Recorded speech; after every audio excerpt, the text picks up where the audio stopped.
신앙생활은 구원에 대한 문제를 다룹니다. 그래서 우리가 하나님 앞에서 은혜를 받고 구원을 받고 그리고 하나님의 도우심을 받는 이 믿음의 영역을 다루죠. 구원은 우리가 예수님을 통한 구원, 그리고 예수님을 믿는 믿음으로 우리가 이루어진다고 그렇게 믿습니다. 자, 이 기독교가 이야기하는 믿음이란 예수님이 하나님의 아들이시며 그리스도시고 십자가의 은혜로 우리를 대속하고 부활하셔서 죽음을 이기신 생명의 능력으로 우리에게 역사한다는 그런 고백입니다. 우리가 앞에서 고백했던 사도신경적 고백, 이 고백을 가진 걸 믿음이라고 불러요. 자, 그런데 이런 믿음은 머리로 순간적으로 동의할 수 있는 것들입니다. 아, 그래, 내가 예수님이 하나님의 아들임을 믿고 그리고 그분이 부활하심을 믿고 그리고 그분이 나를 구원하심을 믿자. 마음에 영접하고 딱 결단할 수 있어요.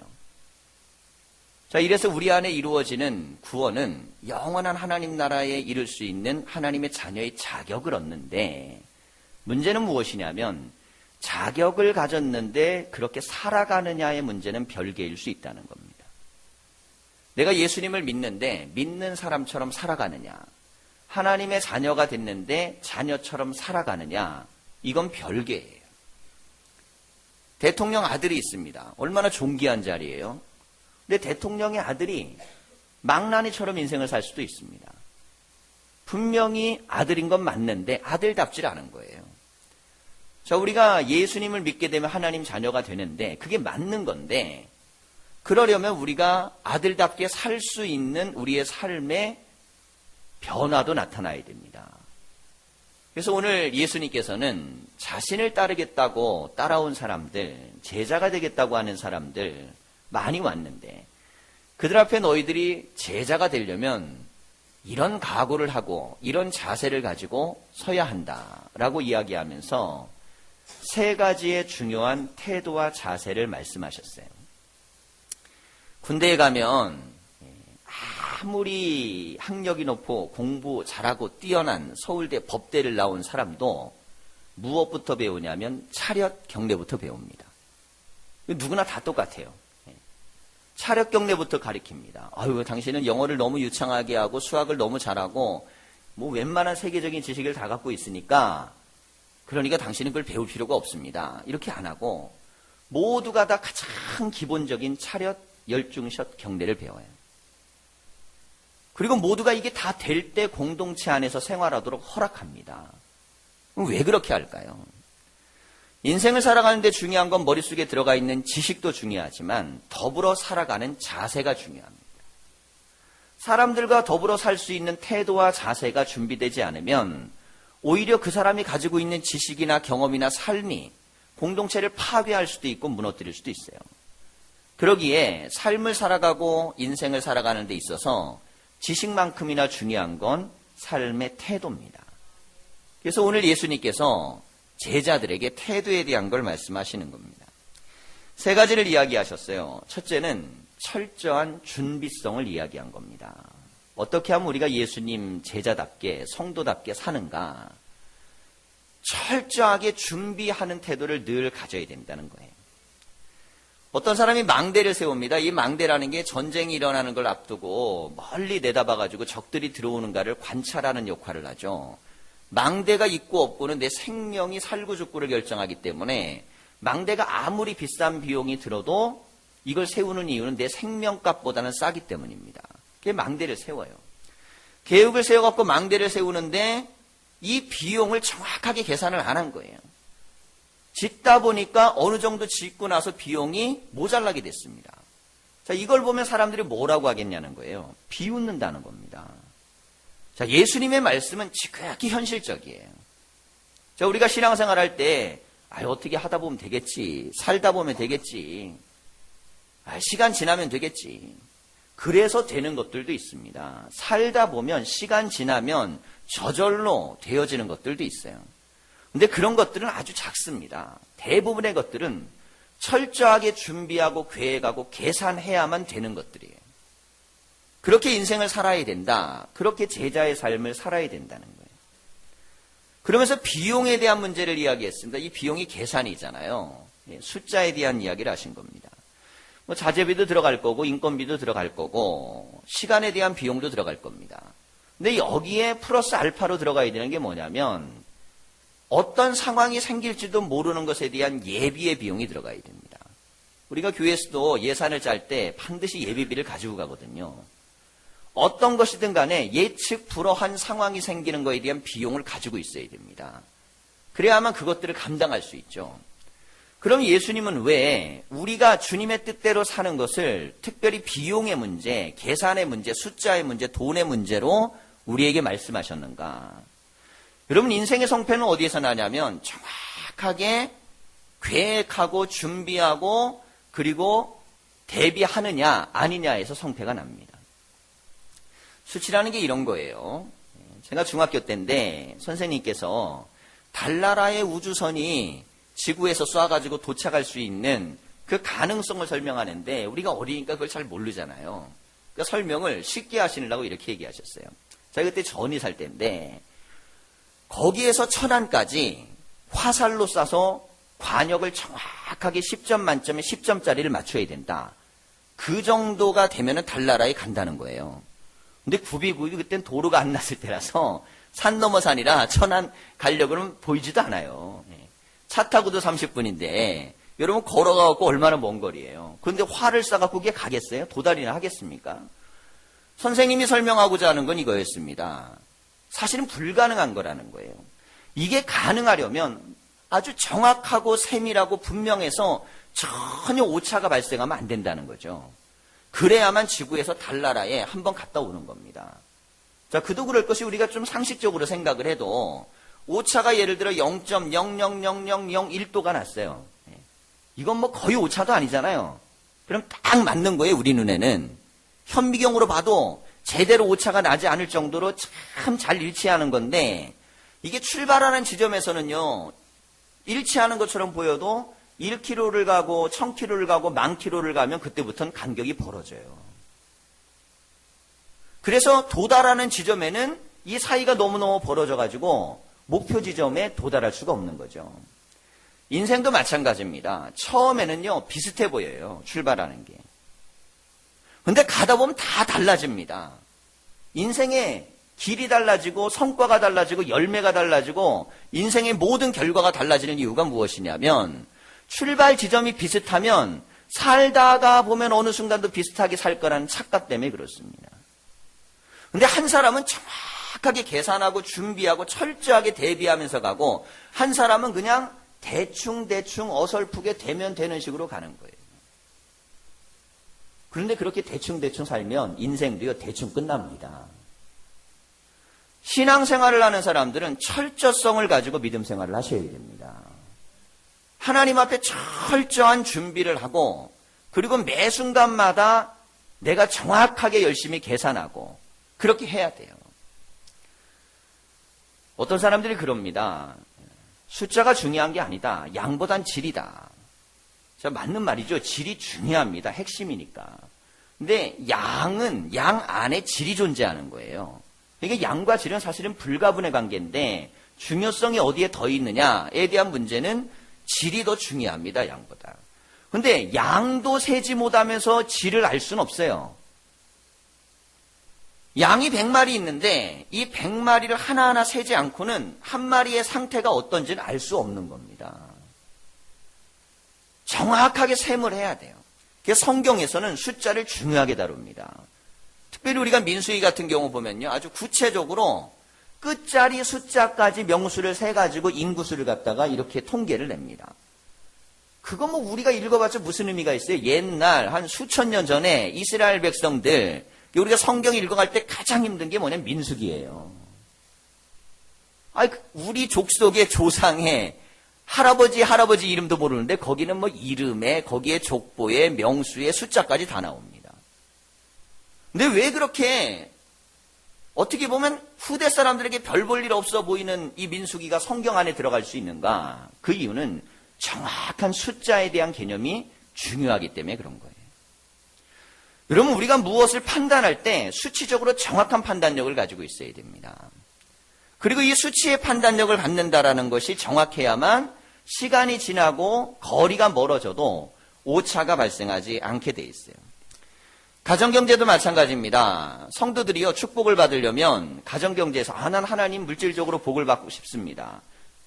근데 10원짜리 하나가 어떻게 움직이는지 모르면 그 집은요, 경제적으로 무너지게 돼 있어요. 아무리 내가 하나님께 구해도 돈을 관리하는 능력이 없으면 돈은 안 모아지는 거예요.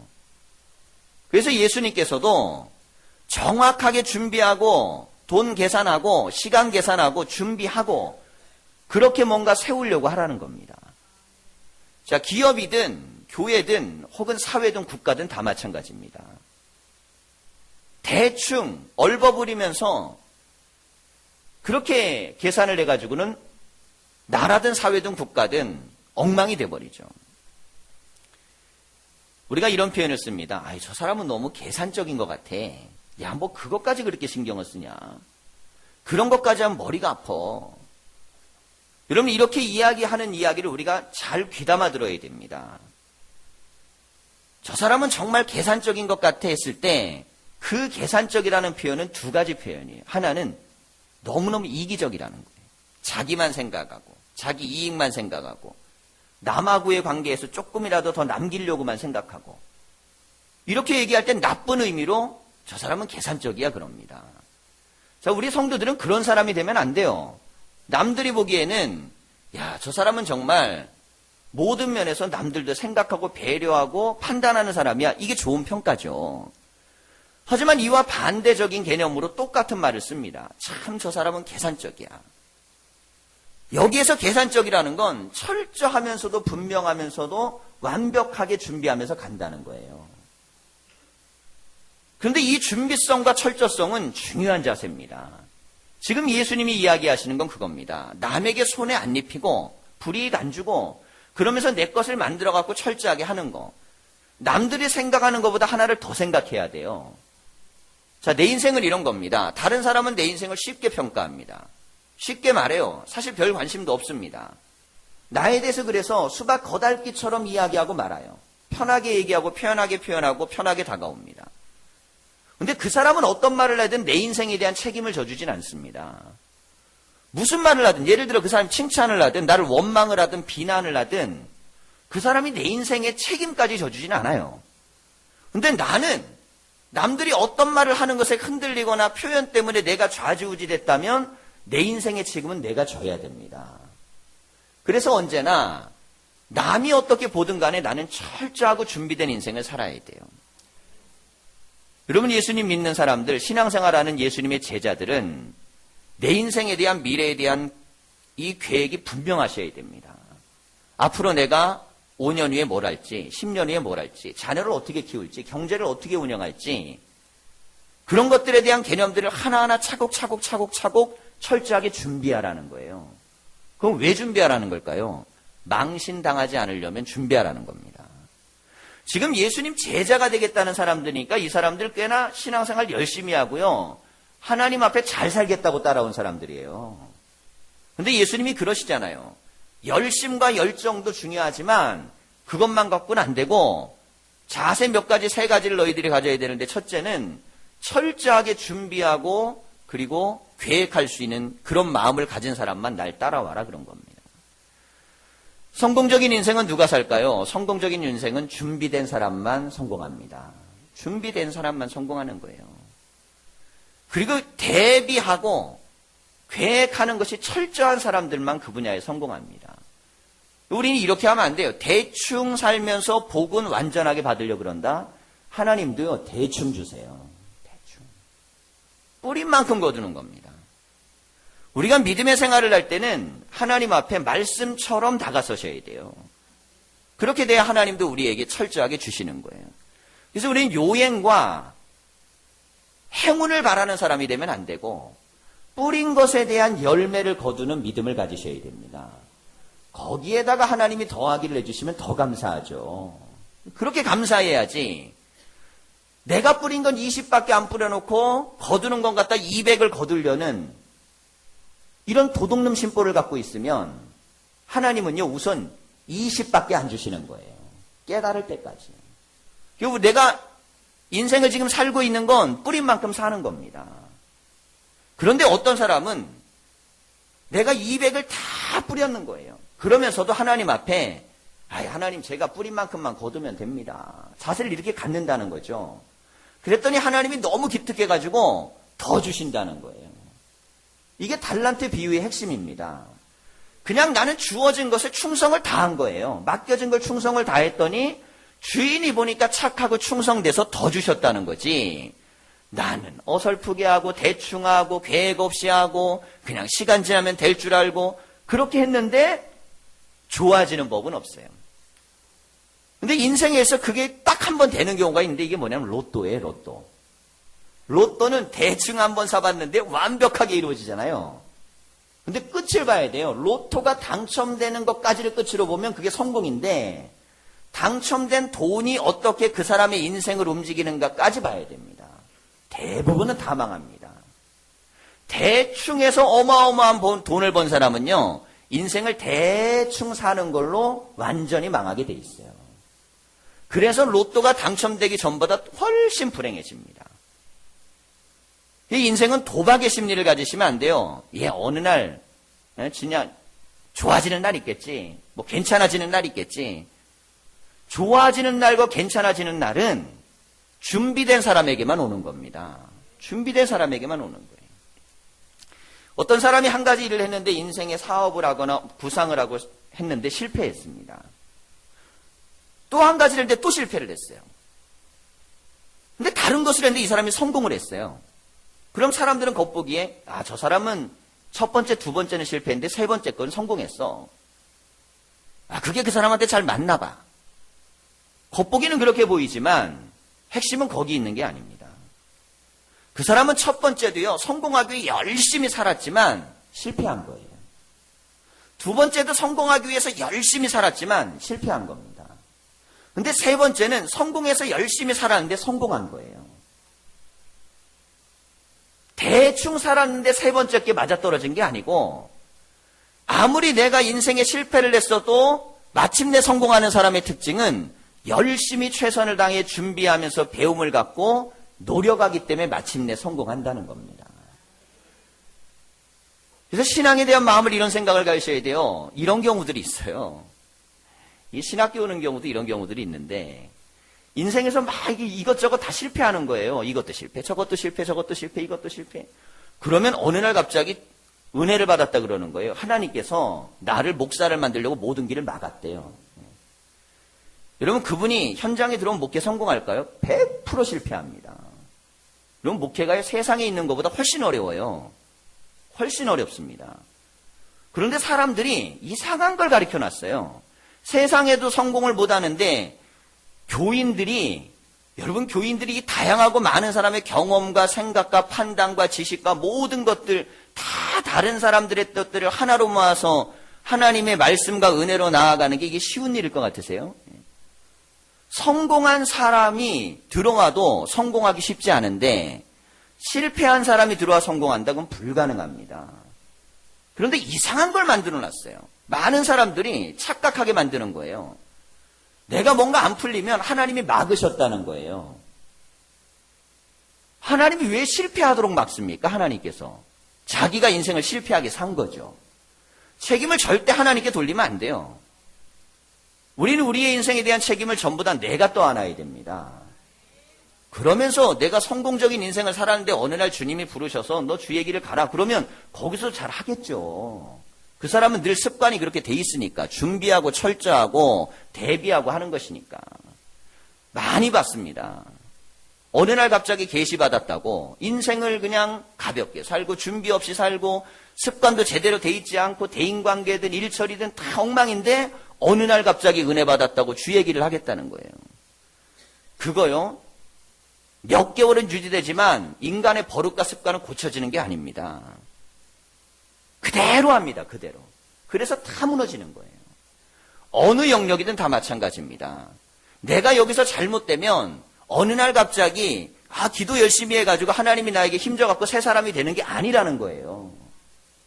말씀대로 끊임없이 내가 노력하고 애쓰고 준비하고 차근차근 쌓아나가셔야 됩니다. 예수님이 자기 제자가 되겠다고 찾아온 사람에게 하신 말씀이 뭐냐면 너 내가 말하는 거 은혜 받고 날 따라와라 이렇게 한 게 아니에요. 준비 안 됐으면 오지 말라는 겁니다. 데리고 가는 게 목적이 아닌 게 예수님은 잘라내는 게 목적이었어요. 너희들이 정말 모든 재산을 버리고 가족을 버리고 나를 위해 올 수 있는 결단이 있으면 오고 아니면 오지 말라는 거예요. 믿음 생활은 하나님 앞에 주시는 말씀대로 우리가 차근차근 한 계단 한 계단 한 계단 말씀으로 우리를 성장시켜 나갑니다. 그래야 때가 되면 열매가 맺히는 거예요. 씨앗을 뿌리고 싹이 올라오고 이게 가지가 생기고 줄기가 생기고 자라고 거름도 주고 비바람도 맞고 지나다 보면 어느 순간 이것이 나무가 되어 있는 과정이 있어야 결과가 있는 거지. 과정은 엉성하게 가지고 있으면서 결과만 잘 되기를 바란다면 여러분 그런 사람들은요 교회에 올 필요가 없어요. 그냥 점집에 가시면 돼요. 거기 가면 다 가르쳐줘요. 네. 과정에 충실하지 않아도 잘 되는 방법들을 가르쳐줘요. 몇 날 몇 시에 이사 가라. 동쪽 방향으로 가지 말고 서쪽으로 가라. 말 같지도 않은 얘기들을 하는 거죠. 그런 얘기를 또 그냥 가지고 와갖고 부적을 붙여놓고 계속 쳐다보면서 인생을 그런 것에 맡겨놓고 살게 되면 나라가 망하는 겁니다. 여러분 박정희 대통령이 대통령 되고 나서 이 국가를 살리기 위해서 했던 첫 번째 작업이 뭐냐면 무당집을 다 없애는 거였어요. 나라를 워낙 망하게 해놓은 운명론을 갖고 있어가지고 사람들이요 정신개조와 이 사상개조를 해야 되는데 보니까 전부 다 그런 데 다 빠져 있는 거예요. 그래갖고 그런 거 다 정리했는데 어느 순간부터는요 대한민국 천지가 교회보다 10배나 많아요. 이런 뭐 십자가계 동네마다 곳곳에 있다 그러지만 교회보다 10배가 많았어요. 이 통계가 10년 전인데 지금은 뭐 별아불근 다 있습니다. 카페에도 뭐가 있고 어디에도 뭐가 인터넷에도 뭐가 있고 인생에 대해서 내가 준비하고 노력하고 애써서 열매를 맺으려고 하지 않고 그냥 우연으로 노력하지 않고도 뭐 잘 되길 바라고 이쪽 갔다 저쪽 갔다 어디로 갔다 이런 식으로 인생을 사는 것들이 많아지기 시작하면 세상은요 하루아침에 무너지는 겁니다. 여러분 교회가 바로 서야 국가가 바로 서고 사회가 건전해지는 겁니다. 그래서 믿는 사람들은요 건실해야 됩니다. 그래서 예수님 믿는 사람은 열심히 하도록 가르쳐야 돼요. 열심히 해야 됩니다. 자녀들에게 공부를 잘하든 못하든 열심히 하라고 하셔야 돼요. 그렇게 가르치셔야 됩니다. 야 너는 공부는 못하더라도 신앙생활 열심히 하면 돼. 그건 다른 교회 목사는 그렇게 설교해도 우리 교회는 안 돼요. 우리 교회는 공부 열심히 하는 게 신앙생활 열심히 하는 거다. 이렇게 가르치셔야 돼요. 내가 등수는 밑에서 맴돌아도요. 최선을 다하는 훈련이 돼야 나중에 뭐라도 하는 거예요. 그런데 뭘 못한다 그래서 잘 안 된다 그래갖고 야 너 그거 안 해도 돼. 이것만 잘해도 돼. 신앙생활 잘한다는 게 고작이야 교회 와가지고 예배당 와갖고 예배 한번 드리고 나머지는 애들하고 노는 것밖에 없어요. 그게 신앙생활 잘하는 거예요. 신앙생활 잘하는 건 교회를 왔다 갔다 많이 왔다 갔다 하는 게 아닙니다. 신앙생활 잘하는 건 말씀대로 내 인생을 살아가는 거예요. 그런 믿음을 가지고 우리의 자녀들을 항상 가르쳐야 돼요. 그게 등수가 되든 안 되든 상관없어요. 그래도 가르치기를 신앙과 삶을 분리시키지 말고 가르쳐야지. 이걸 신앙하고 삶을 분리시켜 놔가지고 야 너는 세상은 어떻게 살든 신앙생활만 열심히 하면 돼. 성경에 어디 그런 데가 있습니까? 삶 자체가 신앙이어야 되는 거예요. 삶 자체가. 그래서 성실한 사람에게서 성실한 열매가 나오고 노력하는 사람에게서 올곧은 결과가 나옵니다. 늘 그런 믿음으로 우리가 하나님 앞에 서고 내가 노력하고 애쓰고 수고하는 것만큼 신앙의 열매도 맺는 겁니다. 이렇게 돼야 믿음도 당당하고요. 확신도 서고 은혜 가운데 거할 수가 있어요. 자, 두 번째 다룬 것은 상황에 대한 현명한 판단력이에요. 어떤 왕이 군대를 이끌고 전쟁터에 나갔는데 10,000명을 이끌고 나갔는데 20,000명이 나온 겁니다. 그럼 이 전쟁을 할까 말까는 지금 이 순간에 결단을 해야 돼요. 판단력은 어디에서 나옵니까? 현명한 판단력은 교육에서 나오는 겁니다. 잘 배워야 돼요. 잘 배운다는 게 뭐냐면 잘 들어야 됩니다. 상대방이 무엇을 말하려고 하는지를 잘 듣는 게 교육의 첫 번째 단계예요. 이게 잘 들으면 들을 게 있어요. 잘 들으면 배울 게 있습니다. 그래서 잘 듣는 훈련, 이게 솔로몬이 그렇게 하나님에게 구했던 자세예요. 잘 듣는 훈련이 된 사람은 인생을 잘 살게 돼 있습니다. 근데 듣는 걸 어영부영, 설렁설렁, 대충대충 그러면서 내 식으로 하게 되면 어떻게 될까요? 그럼 인생의 결과도 그렇게 나오게 돼 있습니다. 그래서 배움을 아주 최선을 다해서 배우려고 그러고 들으려고 그러고 노력하려고 하는 사람에게서 결과가 나와요. 잘 배우는 사람이 판단력이 좋습니다. 그래서 가르치는 좋은 구조가 있어야 돼요. 우리나라가 세계적인 국가가 되는 이유는 교육 입국 때문에 그런 겁니다. 잘 가르치는 구조가 되어 있기 때문에 그런 거예요. 잘 가르치는 구조. 우리나라가 세계적으로요, 굉장히 민주주의가 빨리 됐고, 의무교육이 빨리 됐고, 의료봉사도 뭐 세계적인 수준이고 굉장히 높은 수준이에요. 이 미국에서 대학 교육에 대한 부분들을 갖다가 많이 일반화 시켜갖고 학생들을 많이 고등교육시킨 게 언제부터냐면 1차 대전 끝나고 나서부터입니다. 참정 군인들이 돌아왔는데, 야, 우리가 어떻게 보상해 줄 수 있을까? 그래서 고민한 게 뭐냐면 자녀들이 대학 교육 잘 받을 수 있도록 국가가 좀 도와주자. 그래서 미국이라는 국가가 1차 대전 이후에 참정 군인의 자녀들에게 교육에 대한 혜택들을 갖다 국가가 제공하기 시작합니다. 그런데 그것이 얼마나 큰 혜택을 주었냐면 국가는 그냥 한 개인에게 혜택을 줬는데 이 개인들이 지도자가 되니까 세계적인 국가를 만드는데 교육이 역할을 한 거예요. 잘 배우는 능력, 그리고 이것을 잘 가르치는 능력의 구조와 시스템이 잘 돼 있는 곳. 우리의 자녀들을 늘, 혹은 우리도 마찬가지입니다. 우리 자신도 나에게 배움을 줄 수 있는 공간에 있으셔야 돼요. 배움을 줄 수 있어야 됩니다. 내가 들을만 해야 되고 배울만 해야 되고 깨달을만 한 곳에 만남들을 가져야 돼요. 자, 어떤 사람이 인생에 대해서 별 성과 없고 성취 없고 성공한 인생을 못 살았어요. 자, 그 사람은 남들에게 할 말이 없겠어요? 성공을 못해도? 성공 못해도 인생은 누구나 할 말 다 있습니다. 그럼 어떤 얘기 할까요? 자기가 살아온 것만큼밖에 얘기를 못하게 돼 있습니다. 그러면 인생의 성공도 못하고 변변한 인생도 살아내지 못한 인생이 만약에 어떤 것을 이야기한다면 그걸 가르치면 듣는 사람은 뭘 배울까요? 똑같이 배웁니다. 그래서 늘 이런 생각을 가져야 돼요. 배우려고 해야 된다는 자세를 가져야 됩니다. 그래서 신앙생활하는 사람들 죽기 전까지 배우려고 그러셔야 돼요. 천국 가기 전까지. 살아있는 동안은 말씀 배우려고 그러고 살아있는 동안은 세상에 대한 판단력을 배우려고 그러고 현실적인 걸 자꾸 배우려고 노력해야 되는데 지금 이 두 번째 예화는 무엇을 뜻하냐면 이 사람은 왕이니까 과거의 경험도 많고 전쟁도 많이 치르고 막 삶에 대한 배움이 많은 사람이에요. 많이 배웠고 알아요. 그래도 현실에서 판단력이 잘못되면 다 죽는 겁니다. 세계적인 위대한 명장 중에 나폴레옹이 있고 히틀러가 있습니다. 나폴레옹은 그래도 영웅으로 남아있지만 히틀러는 온 국가와 민족의 원수로 전락하고 말았죠. 근데 만일 프랑스나 독일이 세계적인 제국으로 도약하고 지금처럼 미국처럼 그들이 영웅으로 올라갔다면 그들의 긍정적인 면들을 다 비췄을 거예요. 근데 그들은 패전했고 패전한 장수에게는 혹독한 평가가 내려지고 특별히 그들의 인생은 부정적인 눈으로 바라보려는 그런 경향성이 생기게 돼 있어요. 그러니까 전투만 패배한 게 아니라 그의 삶의 모든 평가도 다 나쁜 쪽으로 흐르게 됩니다. 나폴레옹과 히틀러가 자신의 인생의 가장 큰 패배를 맛보았던 건 가장 큰 승리와 확신과 경험을 바탕으로 했을 때 실패했어요.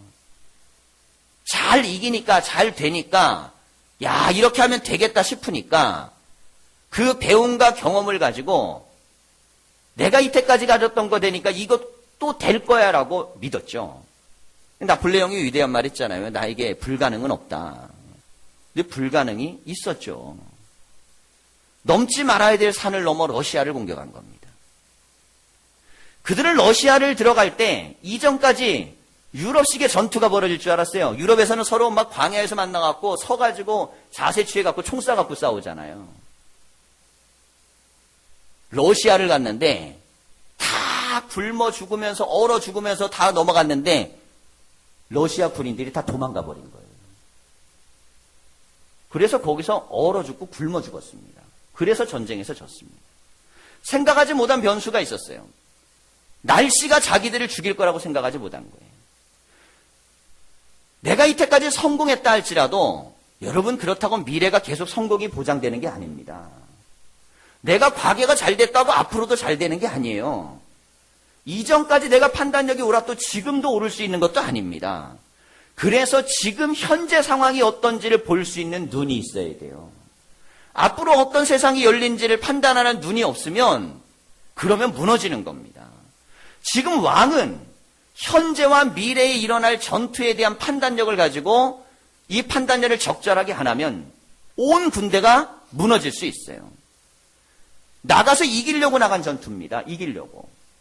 근데 적군이 2배나 많아요. 그때 예수님 말씀하시죠. 어떻게 하는 게 좋겠느냐? 가서 화친을 청하는 것이 옳으니라 그랬습니다. 내가 아무리 과거의 전쟁에서 많이 승리하고 성공했어도 아니다 싶으면 접어야 되는 거고요. 여러분, 아니다 싶으면 접어야 되는 겁니다. 가지 말아야 된다고 하면 안 가야 되는 거예요. 그리고 내가 여기서 내려놔야 된다고 생각하면 내려놔야 되는 겁니다. 그게 정말 이기는 방법이라는 거죠. 정말 이기는 방법은 뭡니까? 고지식한 방법이 아니고 현실에 맞는 적절성을 가지고 있는 능력이에요. 성도는 언제나 현재를 잘 살아야 미래가 열립니다. 그러니까 우리가 과거에 집착하시면 안 돼요. 과거의 죄는 떨궈버리고 과거의 영광은 추억 속으로 넘기고 미래를 향해 내가 어떻게 나를 준비할까 열심히 노력하셔야 됩니다.